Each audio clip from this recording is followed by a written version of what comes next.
Ladies and gentlemen, thank you for being here today. I want to share with you a simple but powerful idea. Sleep less and get rich. Now, before you gasp at the thought of cutting into your precious rest, hear me out. Imagine waking up each day not to the blare of an alarm you resent, but to the gentle satisfaction of optimizing your most precious resource, time. I've found that the secret to outpacing the competition, to edging ever closer to wealth, lies not in grand gestures, but in the quiet discipline of a consistent sleep routine. You see, my friends, the world doesn't hand out extra hours. It's on you to carve them from the ordinary, and the simplest place to start is the hour between night and morning. When I first began, I treated sleep like a luxury, something negotiable, something to bend whenever opportunity knocked. But I learned that chaos in my bedtime bleeds into chaos in my day, sluggish mornings, wasted dawn hours, and flickers of motivation that fizzle before sunrise. That's why I created my non-negotiable window, 6 hours, locked in every single night. No excuses. No, just this once, because I know that when I rise at 5:30 a.m. sharp, everything else, learning new skills, making calls, drafting proposals, happens under a calm sky, when my mind is unclouded.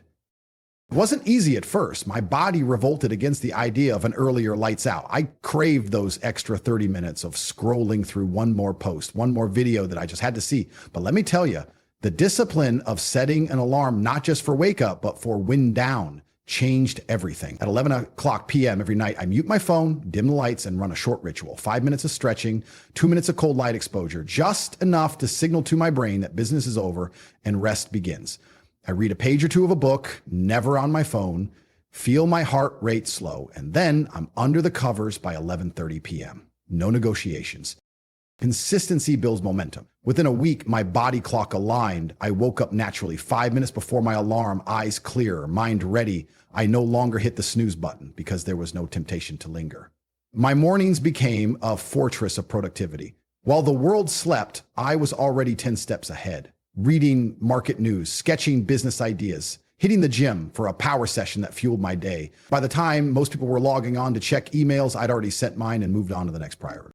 This routine isn't about deprivation. It's about respect for the rhythm of your body and mind. Humans are creatures of habit. Our internal clocks crave predictability. When you honor that with a steady schedule, your sleep cycles, light sleep, deep sleep, REM, fall into harmony. You enter the restorative phases sooner and stay there longer. 6 hours of this deep phase sleep are more valuable than 8 hours of tossing, turning, and half waking. You wake up not groggy, but charged, and that energy compounds through the day.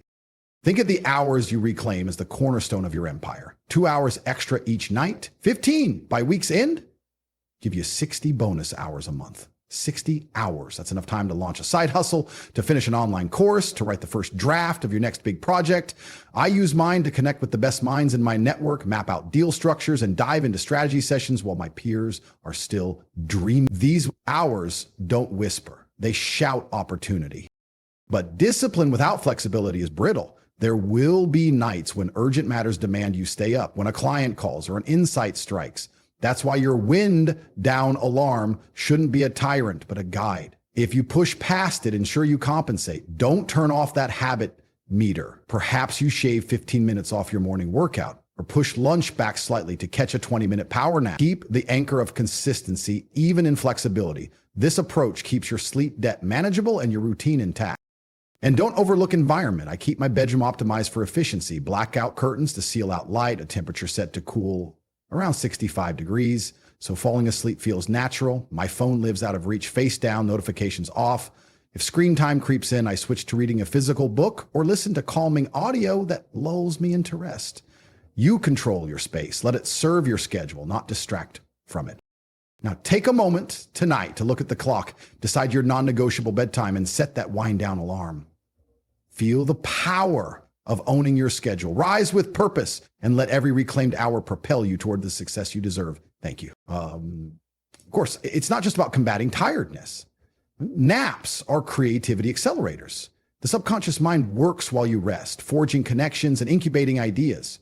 I've solved pitch roadblocks, refined negotiation tactics, and crystallized product features, all in the space of a nap. You're not just resting, you're strategizing in stealth mode. To make this work for you, commit to the ritual. Decide on your nap window and guard it zealously. If you work in a busy office, find a quiet meeting room, or better yet, a parked car with the engine off. Let colleagues know you're unavailable during that block. It's non-negotiable. Consider using calendar invites labeled simply "Focus Reset" so people respect the slot.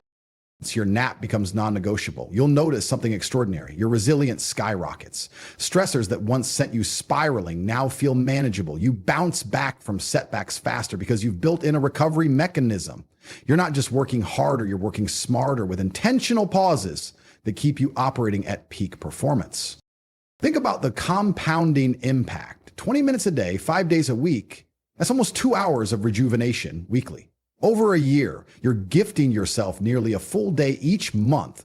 What could you accomplish with an extra day every month? A new certification course, a product prototype, meaningful client follow-ups. You decide, and when opportunities arise unexpectedly, you'll be ready because your energy reserves are topped off. So treat your nap like a board meeting with your brain. Book it, defend it, honor it. Don't let guilt creep in. You're not shirking work. You're multiplying your capacity for it. The nap is a strategic asset. A moment of silence that amplifies your voice in the marketplace. Every Sunday evening, I review my goals for the week. I'm not talking about vague ambitions. I mean concrete targets. Secure 3 new clients, complete 2 modules of my learning course, draft the skeleton of my next digital product. Once those goals are laid out, I reverse engineer them into daily blocks. Monday through Friday, before the world even stirs, I have prospecting from 5:30 to 6:30 a.m. in 1 solid hour, where my only task is outreach emails, LinkedIn messages, call scheduling, no research, no multitasking, just direct revenue-driving activity. This focused hour alone has tripled my conversion rate because I'm fresh, unbothered, and unstoppable. After that, I dive into deep work from 6:45 to 8 o'clock IMM. This block is sacrosanct. I silence every notification, close every unnecessary tab, and anchor myself to the one task that moves the needle. Writing proposals, refining strategy documents, coding a new feature. In that hour and 15 minutes, I often accomplish what would take 4 hours on a scattered afternoon. And the reason is simple. Our brains are designed for bursts of concentrated effort, not for juggling 10 tasks at once. Toward evening, from 8:30 to 9:30 p.m., I reserve creative flow. This is where brainstorming and ideation happen. Sketching out marketing campaigns, envisioning product pivots, or strategizing brand partnerships. It's critical that this time is uninterrupted. The world can wait. In these moments, I'm architecting my future. People often ask how I handle the unexpected. The answer is simple. I schedule a weekly admin and flex slot, 45 minutes each Friday, where I clear emails, handle paperwork, and adjust my blocks based on last-minute changes. This keeps the rest of my week pristine and purposeful. Emergencies become manageable because I've allocated a safety valve. Over time, this time-blocking discipline compounds. What starts as a single hour of outreach becomes the basis for a robust client pipeline. That midday learning segment compounds into expertise that commands higher fees. The evening creative hour crystallizes into innovations that set me apart in the market. These are not isolated wins. They feed into each other, building a self-reinforcing loop of productivity and growth. It's tempting to say you'll wing it or go with the flow, but true flow comes from deliberate design. Your calendar is not a suggestion. It's a contract with yourself. When you honor that contract, you stop giving excuses and start booking results. This is how you turn reclaimed time into a relentless engine of wealth creation. When I started treating my focus as the ultimate currency, I realized that the smallest interruption could cost more than the time itself. It could cost momentum. Studies have shown that it takes an average of 23 minutes to regain concentration after an interruption. Imagine spending 6 hours a day in concentrated effort, only to lose 23 minutes every time you check an email. Those little losses add up, eroding the value of your reclaimed time. So I took a hardline approach. During my rich hours, I cut off every avenue of distraction. Next, I lock down my computer. I use website blockers that I can't simply override with a click. During focus sessions, social media, news, and entertainment sites are off limits. It's like having a bouncer at the door of my attention, ensuring that only the most important tasks get in. This isn't about avoiding fun. It's about defending your most valuable asset, your attention, from being hijacked by dopamine hits that leave you tired, not refreshed. I also optimized my workspace. Distractions lurk in clutter, so I stripped my desk down to the essentials: my laptop, a notebook, and a pen. Nothing more. No phone chargers, no stacks of paper, no random knickknacks. If it doesn't serve my immediate task, it doesn't earn a spot on the desk. And I keep a bottle of water close by because hydration fuels focus. If I need anything else, I pause and get up. No excuses. Sometimes you have to take it a step further. I've used a focus room when I'm at the office, a space designated solely for deep work. No phones allowed, no chatty coworkers, no sliding doors to other departments. If my office doesn't have one, I book a conference room or find an empty corner with noise-canceling headphones. Doesn't matter where you are, you can create your fortress of solitude. Communication is another critical piece. Your friends, family, and colleagues need to know that when you're in focus mode, you're not to be disturbed. I send calendar invites for my focus sessions, labeling them unavailable deep work. When people see that on my schedule, they respect the block. If something is truly urgent, they'll reach out through the agreed upon channel. Otherwise, they wait. This boundary guards against the temptation to just check messages. And let's not overlook email. Your inbox is a distraction minefield. I don't leave email open on my desktop during focus blocks. Instead, I check it at designated times, twice a day, maximum.